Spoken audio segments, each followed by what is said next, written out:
हाय। तो फ्रेंड्स, आज की क्लास बहुत ही ज़्यादा इम्पोर्टेंट है आपके लिए, क्योंकि देखिए आप लोग जैसे कि कोई भी हो, चाहे स्टूडेंट हो या फिर जॉब कर रहा हो कोई, या फिर बिजनेसमैन हो, कोई भी हो, उसके लिए स्पोकन इंग्लिश यानी इंग्लिश स्पीकिंग सीखना बहुत ही ज़्यादा ज़रूरी होता है। मतलब वो इंग्लिश स्पीकिंग जो है सीखना चाहता है, हर हालत पे वो सीखना ही चाहता है। तो इसके लिए क्या होता है कि आप लोग ऑनलाइन क्लास ज्वाइन करते हो या फिर कोई क्लास ज्वाइन करते हो, मतलब जाके, या फिर कोई बुक्स वगैरह कर लेते हो कि बुक्स लेते हो मार्केट से। तो बहुत सारी चीज़ें हैं इसके लिए जो आप करते हो, अच्छी बात है, बहुत अच्छी बात है।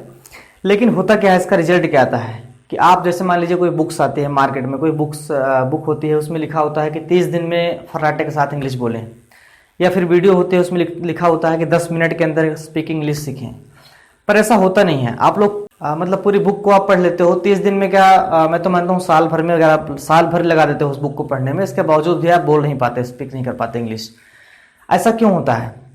ऐसा मतलब ऐसा नहीं कि वो बुक्स ही सारी जिम्मेदार हैं, सारी जिम्मेदारी बुक की ही नहीं है आपको पढ़ाना या आपको इंग्लिश सिखाना। कुछ चीज़ें ऐसी होती हैं जो आप पे डिपेंड करती हैं। तो इसके लिए कि आपको स्पीकिंग मतलब इंग्लिश, स्पोकन इंग्लिश से पहले आपको क्या क्या चीज़ें हैं जो आपके लिए ज़रूरी हैं, आपको समझना चाहिए। उससे पहले आप स्पीकिंग का क्लास मत ज्वाइन करें। पहले इन चीज़ों को जो मैं आपको बता रहा हूँ वो चीज़ें आप समझ लें अच्छी तरह से, क्योंकि ये बहुत ही ज़्यादा हेल्पफुल होने वाली हैं आपके लिए। तो एक एक करके पॉइंट्स के माध्यम से मैं आपको समझा रहा हूँ कि क्या क्या चीज़ें हैं जो आपको ज़रूरी हैं सबसे पहले समझने के लिए। तो फ्रेंड्स, आपको सबसे पहला जो पॉइंट है आपका वो है रीडिंग। सबसे इम्पॉर्टेंट है रीडिंग, कि आप जो इंग्लिश लिखा हुआ है, न्यूज़पेपर ले लीजिए, कोई बुक ले लीजिए, कोई भी बुक ले लीजिए आप, जो उसमें कि इंग्लिश में लिखा हुआ है, उसको आप एकदम स्मूथली बोल के पढ़ ले जाते हैं कि नहीं पढ़ ले जाते हैं। आप सबसे पहले ट्राई करिए कि आप जो इंग्लिश लिखा हुआ है उसको एकदम स्मूथली बोल ले जाते हैं ना, पढ़ ले जाते हैं ना बोल के। अगर आप पढ़ लेते हैं, न्यूज़पेपर पढ़ लेते हैं एकदम इंग्लिश में बिल्कुल फास्ट, तो अच्छी बात है, बहुत अच्छी बात है, नेक्स्ट पॉइंट पे ध्यान देंगे। लेकिन अगर बाई चांस आप नहीं पढ़ पाते हैं इंग्लिश अच्छी तरह से, मतलब हिचकिचाहट है पढ़ने में, दिक्कत आ रही है, नहीं पढ़ पाते, नहीं समझ पाते, कि वर्ड का नॉलेज नहीं है आपको, तो आप बिल्कुल स्पोकन इंग्लिश वगैरह की बिल्कुल उसको साइड कर दीजिए। अभी सबसे पहले आप पढ़ाई पे ध्यान दीजिए कि आप बिल्कुल आप कैसे पढ़ना है आपको स्मूथली। पढ़ने पे प्रैक्टिस करिए थोड़ा सा। ये एक पॉइंट क्लियर। इसके बाद आपका दूसरा पॉइंट क्या आता है? दूसरा पॉइंट है आपका वोकेबुलरी, जो कि है शब्दकोश या शब्द भंडार। हिंदी में शब्दकोश या शब्द भंडार बोलते हैं इसको। ये क्या होता है? जो वर्ड्स होते हैं, जैसा कि मैंने पहले बोला था कि आप जो पढ़ लेते हैं उसका मतलब आपको समझ में आता है या नहीं आता है। आप केवल पढ़ लिया आपने, वो टिक हो गया, वो क्लियर हो गया कि हाँ ये पॉइंट आपका क्लियर है। दूसरा जो आता है शब्द भंडार वाला पॉइंट, ये आपके लिए इंपॉर्टेंट है कि जो आप पढ़ते हैं उसका मतलब आपको समझ में आता है कि नहीं। ये आपका 90% क्लियर कर देता है कि जो लिखा हुआ उसका मतलब आपको समझ में आ जाता है। अगर आपका शब्दकोश मजबूत है, तेज है, आपको नॉलेज है वर्ड्स की कि क्या होते हैं, जो शब्द होते हैं। जैसे मान लीजिए रीड लिखा हुआ है, READ, इसका मतलब क्या होता है? पढ़ना होता है। ये आपको पता होना चाहिए कि हाँ रीड का मतलब पढ़ना होता है। अगर आपके वोकेबुलरी में है, मतलब नॉलेज है आपको, तो अच्छी बात है, बहुत अच्छी बात है, नेक्स्ट पॉइंट पे ध्यान देंगे। लेकिन अगर बाई चांस आपको नहीं, वर्ड्स का ज्ञान नहीं है, बहुत कम है, मतलब समझ नहीं पाते, तो आप सबसे पहले अपनी वोकेबुलरी को ही बढ़ाइए, शब्दकोश को बढ़ाइए। इसके लिए आप न्यूज़पेपर वगैरह पढ़िए, शॉर्ट मूवी देखिए, मूवीज़ देखिए इंग्लिश में, या बहुत सारी चीज़ें हैं, बुक्स वगैरह पढ़िए। मतलब छोटे क्लास की बुक पढ़िए, जैसे कि फर्स्ट सेकंड थर्ड की, क्योंकि उसमें जो वर्ड्स होते हैं वो थोड़ा ईजी होते हैं, तो वो आपके लिए बहुत ज़्यादा यूजफुल होगा। ठीक है, 2 पॉइंट आपके हो गए क्लियर। इसके बाद तीसरा जो पॉइंट आता है आपका, तीसरा पॉइंट, वो है आपका translation. Translation Hindi to English या इंग्लिश टू हिंदी। सबसे पहले हिंदी टू इंग्लिश पे ही ध्यान दीजिए, क्योंकि हिंदी तो हमें आती ही है बाय डिफॉल्ट। तो हिंदी टू इंग्लिश ट्रांसलेशन आपको आता है, ये चीज़ आपका क्लियर होना चाहिए। ठीक है, अगर आता है ट्रांसलेशन तो बहुत अच्छी बात है, नहीं आता है ट्रांसलेशन तो आपको कहीं दूर नहीं जाना है। हमारे चैनल पे ही आप प्लेलिस्ट में खोल के इंग्लिश ग्रामर का जो वो है, आप प्लेलिस्ट है हमारा, उसमें ट्रांसलेशन को मैंने एक एक टेंस को अच्छी तरह से अलग अलग क्लास बना के बताया हुआ है। आप उसको अच्छी तरह से देख सकते हैं, एक वीडियो को। ट्रांसलेशन वाला पार्ट आपका एकदम क्लियर हो जाएगा, मेरी गारंटी है, उसको बहुत ही अच्छी तरीके से मैंने खुद बताया हुआ है।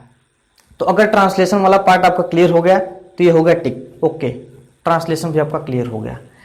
इसके बाद चौथा पॉइंट आपका आता है कि बेसिक नॉलेज ऑफ ग्रामर।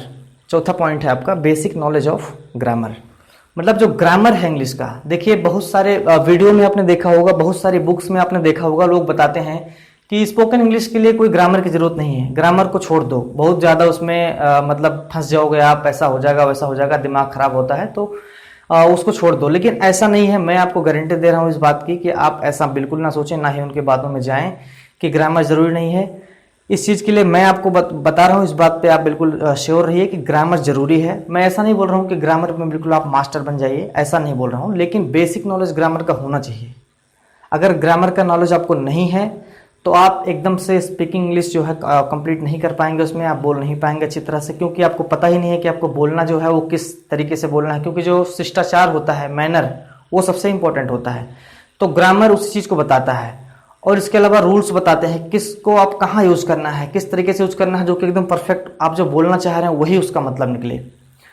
क्योंकि बाई चांस अगर आपको ग्रामर का पता नहीं रहेगा तो आप क्या करोगे, आप फिर वही वाली हाल होगी ना कि मेरा सिर चक्कर खा रहा है, या फिर मेरे पिताजी बाजार जा रहे हैं, my father are going to market, यही लिखोगे ना आप, अगर आपको ग्रामर की नॉलेज नहीं रहेगी। क्योंकि हिंदी जो है वो शिष्टाचार के हिसाब से, वो मतलब हम बोलते हैं कि मेरे पिताजी जा रहे हैं, उनको शिष्टाचार से हम बोलते हैं, रिस्पेक्ट के हिसाब से, रिस्पेक्ट से बोलते हैं कि जा रहे हैं। लेकिन है तो सिंगल ही ना, वो एक ही आदमी तो है पिताजी, दो थोड़ी ना है, दो तीन थोड़ी हैं। तो आप अगर इंग्लिश में एक ट्रांसलेशन के ही माध्यम से केवल चलोगे कि खाली ट्रांसलेशन आपको आती है, तो आप लिखोगे my father are going to market, जो कि गलत है बिल्कुल। My father is going to होगा ना वहां पे, क्योंकि वो सिंगल है। तो इस तरह से आप ट्रांसलेशन के अलावा ग्रामर को आपको जानना जरूरी है। ट्रांसलेशन के बाद ग्रामर सबसे इंपॉर्टेंट है समझना। तो ग्रामर को भी अगर आपने समझ लिया तो समझ लीजिए कि आप 80% आपको नॉलेज हो गया, आप इंग्लिश में आपका 80% पकड़ हो गया। तो फ्रेंड्स, अगर आपने इन चारों पॉइंट्स को आपने क्लियर कर लिया, रीडिंग पढ़ ले रहे हैं आप, इंग्लिश लिखा हुआ एकदम क्लियरली, वोकेबुलरी, आपका शब्दकोश मजबूत है, आप शब्द के बारे में जानते हैं, शब्द की नॉलेज है आपको कि इंग्लिश में क्या बोलते हैं, इसको हिंदी में क्या बोलते हैं, ये चीज़ आपका क्लियर है। इसके बाद आपको ट्रांसलेशन वाला पार्ट मैंने बताया, ट्रांसलेशन भी आपका क्लियर है। नहीं क्लियर है तो आप मेरे चैनल पर जाकर प्लेलिस्ट में देख सकते हैं, ट्रांसलेशन का बहुत ही अच्छी तरीके से मैंने समझाया हुआ है। इसके बाद बेसिक नॉलेज ऑफ ग्रामर, वो भी मैंने बहुत अच्छी तरीके से बताया हुआ है अपने ही प्लेलिस्ट में, आप जाके देख सकते हैं। ग्रामर का A to Z मैंने बताया हुआ है, जो भी ज़रूरी होता है इंग्लिश में वो चीज़ मैंने बता दिया है। कुछ छूट भी रहा तो मैं आपको बता दूंगा, आप पूछ सकते हैं कि ये चीज़ बताना है। अब एक चीज़ मैं आपको बताऊं कि देखिए, इंग्लिश जो बोलना होता है वो एक ट्रांसलेट करना नहीं होता है। जैसा कि मैंने अभी बताया कि माई फादर आर गोइंग, तो इस तरीके से अगर आप ट्रांसलेट खाली करोगे तो काम नहीं बनेगा। ट्रांसलेट नहीं करना है, हमेशा जो सेंटेंस है, जो बोलना चाह रहे हो आप, उसके भाव पे जाओ। आप केवल शब्द पे मत जाओ कि जो शब्द लिखा हुआ उस पे मत जाओ, आप उसके भाव पे जाओ। तो कभी भी आप ना सेंटेंस के भाव पे जाइए, शब्द पे मत जाइए। क्योंकि देखिए, कभी कभी क्या होता है कि जैसे होता है कि आपको देख के मेरा दिल बाग बाग हो उठा, आपने सुना होगा सेंटेंस। तो बाग बाग तो होता नहीं है, गार्डन तो होता नहीं है वो, बल्कि एक तरीके से खुश हो जाता है। तो उस तरीके से आप जो है मतलब हमेशा शब्द मत जाइए, भाव पे जाइए। तो देखिए, स्पीकिंग इंग्लिश का सबसे लास्ट और सबसे जरूरी पॉइंट पे मैं आता हूं, जो कि है प्रैक्टिस। प्रैक्टिस जो होता है सबसे ज्यादा जरूरी होता है। देखिए, आपने अपने बुक्स में, वीडियोस में आपने देखा होगा कि लोग बोलते हैं उसका माहौल बनाओ, उसका सराउंडिंग बनाओ, प्रैक्टिस के लिए इंग्लिश का माहौल बनाओ जहां पे लोग इंग्लिश बोलते हो। तो देखिए, अगर बाई चांस आप गाँव में हैं या कहीं ऐसी जगह पे हैं जहां ज्यादा सराउंडिंग नहीं है इंग्लिश बोलने का, तो वहां पे आप क्या करेंगे? ऐसा नहीं कि आप छोड़ देंगे पीछा तो छोड़ना नहीं है, हमें तो करना ही करना है। तो आप माहौल खुद बनाइए, सराउंडिंग खुद आप बनाइए। देखिए, प्रैक्टिस जो है सबसे ज्यादा जरूरी है। मैं आपको दोबारा बता दे रहा हूं, अगर आपने सारा कुछ सीख लिया है तो जो 20% लास्ट का रह रहा है वो प्रैक्टिस ही है। प्रैक्टिस के ही माध्यम से आप इंग्लिश सीख सकते हो, इंग्लिश स्पीकिंग सीख सकते हो। ये बात आप अच्छी तरह समझ लीजिए। प्रैक्टिस आपको कैसे करना है? प्रैक्टिस आप न्यूज चैनल देखते हैं, न्यूज चैनल देखिए इंग्लिश में, न्यूज़पेपर पढ़िए इंग्लिश में, उसको देखिए, उसको समझिए। सबसे ज्यादा न्यूज चैनल से आप समझ सकते हैं जो बोलती हैं, उनके साथ बोलिए। जैसे मान लीजिए आपसे ही बात कर रही हैं, आप ऐसा सोच के चलो कि आपसे ही वो बात कर रही है या कर रहा है, जो बोलते हैं उसका आप जवाब दो। इसके अलावा आप शॉर्ट मूवीज वगैरह देख सकते हैं। और आप स्पीकिंग की प्रैक्टिस करने के लिए आप क्या करते हैं, अपने फ्रेंड्स वगैरह से, अपना कोई बेस्ट फ्रेंड हो उसके साथ स्पीकिंग कर सकते हैं। और इसके अलावा आप ऐसा नहीं कि व्हाट्सएप चैट करना है, व्हाट्सएप पे नहीं करना है, आप स्पीक करना है मुंह से बोल के। देखिए, आप बिल्कुल ऐसा मत सोचिए। देखिए, स्टार्टिंग में क्या दिक्कत आती है कि आप बोलते हैं ना तो गलत बोलते हैं, टूटी फूटी इंग्लिश बोलते हैं, तो आपको थोड़ा सा शर्म आती है कि यार कैसे मैं बोलूं। पर ऐसा नहीं है। देखिए, क्या है, सामने वाला अगर आपसे ज्यादा जानकार होगा, आपसे ज्यादा नॉलेज हो उसको, तो वो बता देगा आपको कि ऐसा नहीं है, ऐसे बोलो। और नहीं नॉलेज होगी तब तो फिर कोई दिक्कत नहीं है, समझ ही नहीं पाएगा वो। तो इस तरीके से आपको शर्माने की जरूरत नहीं है। मैं ऐसा नहीं बोल रहा हूँ कि आप गलत बोलो, लेकिन मैं ये बोल रहा हूँ आपको शर्माने से बचने के लिए उपाय बता रहा हूँ कि अगर बाई चांस आप शर्माते हो तो बिल्कुल शर्माओ मत। क्योंकि अगर आप ज्यादा जानता होगा तो आपको बता देगा, नहीं जानता होगा तो फिर कोई बात नहीं है। तो आप अपने फ्रेंड्स के साथ, या फिर फ्रेंड भी नहीं है, बाई चांस आप अकेले हो, अकेले ही आपको प्रैक्टिस करना है, तो आपके घर में मिरर होगी, शीशा, उसके सामने आप बोल सकते हो, खुद बोलो खुद सुनो।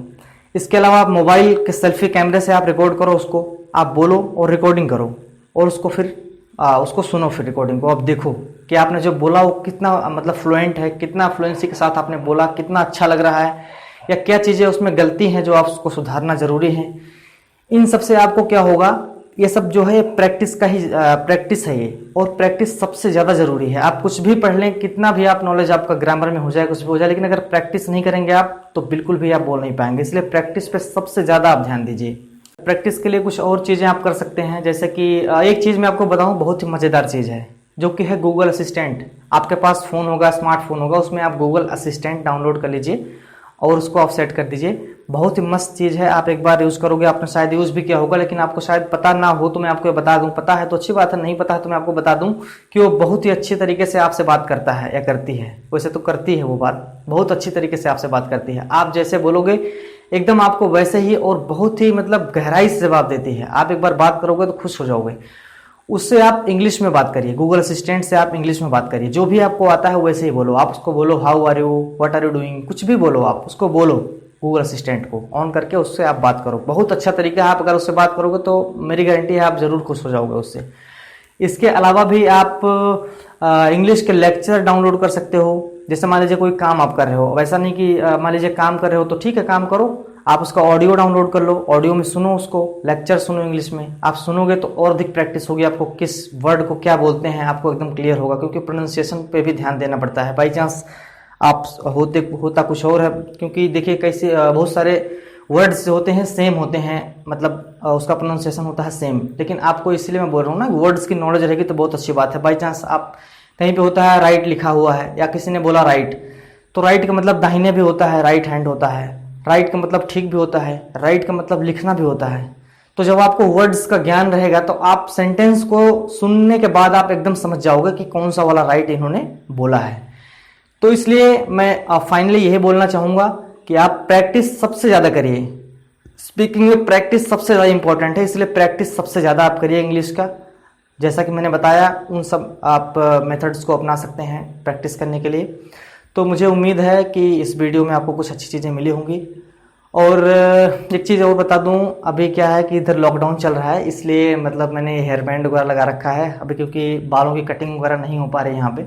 तो इसके लिए आपको कुछ भी गलत समझने की ज़रूरत नहीं है, तो इसीलिए लगा रखा है और कोई बात नहीं है, ठीक है। बाकी आपको पता होगा, पुरानी वीडियोज़ आप देखोगे तो आपको तो पता लग जाएगा कि मैं हमेशा छोटे बाल ही रखता हूँ।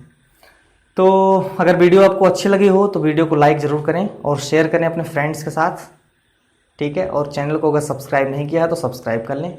बहुत बहुत धन्यवाद आप लोगों का।